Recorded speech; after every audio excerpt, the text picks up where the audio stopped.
Hello friends, I'm Dr. Tracy Lewis. This is Kingdom Recovery just for today. I hope that you're continuing steadfast in your recovery journey. Today I want to talk to you about some people who were in a place of bondage, who were in the wilderness places. In the big book, they're called the children of Israel. They were in slavery for 400 years, and God used a guy named Moses to deliver them out of captivity. And because of their grumbling and complaining, the Bible says that they remained in the wilderness for 40 years. Do you know that the trip that they were supposed to take should have taken 11 days?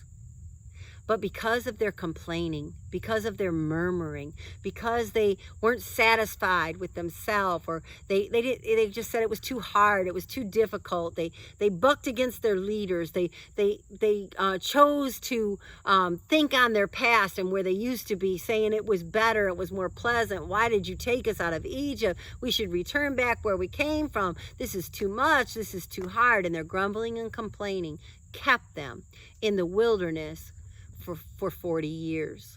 Now, that's not what I really want to tell you about today, but I think it's important for you to realize that your complaining and your grumbling can keep you stuck. Don't get stuck. But today, I really want to talk about another part. I want to talk about a story about them while they were in that wilderness place. They got hungry, and through their grumbling and complaining, they were going to Moses and they were going to God, and they were saying, we are tired of eating, not having anything to eat. We've gone through all the food we took from Egypt, and we're tired of killing animals. We're out here in the wilderness. There's hardly anything to eat.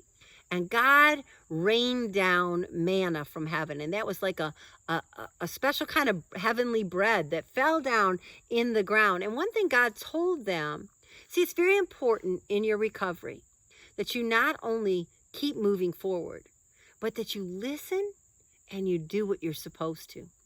And God gave them very clear instructions. He said to them, only take enough food for your family for today. But some of them got greedy. Some of them wanted more. Sometimes in our recovery, we want it fast. We want to deal with a microwave recovery, but God's wanting us to have a slow cooker recovery. Recovery doesn't happen overnight, my friend. It's a process, and you have to embrace that process. And they had to embrace the process of God's way of doing things out there in the wilderness. And he said, if you're going to be out here in the wilderness and you're going to eat my bread, and I'm going to rain it down from heaven, I want you only to take enough that you need today. And then by the middle of the day, the heavenly bread would just dissipate. It would just melt and be gone. So some of them had taken more bread than they needed to eat. And the next day when they went to get out that manna, the Bible says it was filled with cankerworms. It was defiled. It was poisoned. It was moldy, and it was no good in less than 24 hours. Well, we know in the natural that's not going to happen. But really what I want you to understand is yesterday's manna is defiled, because you can't eat on yesterday's truth. You need truth today. You need some new meat, some new bread, some new truth today. Every day is a new day. In fact, the Bible tells us that joy is new every morning, that weeping may endure for the night, but joy comes in the morning, and that his mercies are new every morning. So today, when you get up and you start your day, you can't live on the truth you got yesterday. You have to strive today to learn something new. You have to strive today to do something different, to do something more, to do something better, and to do something new. You have to strive today to continue in your process and not become stagnant, not sit still and wait unless the Lord tells you to sit still and wait. So each and every day, if you don't get something new for today, then you won't have bread to eat today, because yesterday's manna is defiled. You have to obey the things that you know to do. Yesterday's meeting's not going to help you in your recovery today. You need to go to a meeting today. Yesterday's meal is not going to keep you full today. You have to eat again today. Yesterday's sleep is not going to fulfill today. You have to sleep today. That's God's principle. That's the way he does it, and that's the way he does it in recovery. You need something new manna from God today, new manna from your recovery meetings today, new manna from your counseling techniques today, new manna from your reading today.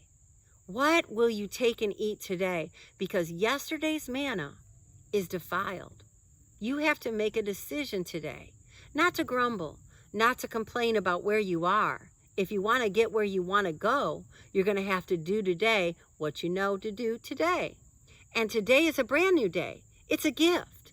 You weren't promised tomorrow, but today you got up, you have breath in your lungs. God gave you a day.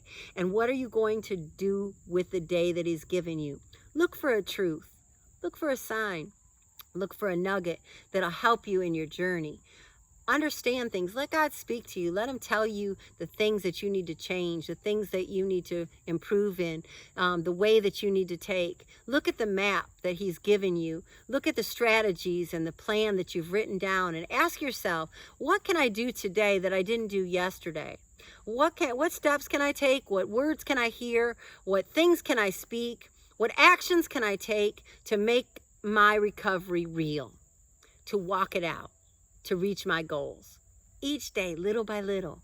If you will do today what you know to do today, and you will quit living on yesterday's blessings, yesterday's promises, yesterday's truth, yesterday's failure, yesterday's mistakes, yesterday's truth, yesterday's lies, and you live in today, and you embrace today, and you embrace the truth of today, and eat the manna that comes to you today. See, because God gave you new breath. You aren't breathing what you breathed yesterday. Every minute, you're breathing new air.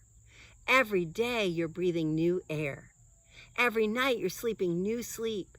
Every day, you're eating new food. Why wouldn't you do that for your recovery? Every day, you have to keep it and guard it and nurture it and water it and help it grow and help yourself grow and bring about the change that you anticipate. I hope this helps you today. I'm Dr. Tracy Lewis, and this is Kingdom Recovery just for today. Yesterday's manna is defiled.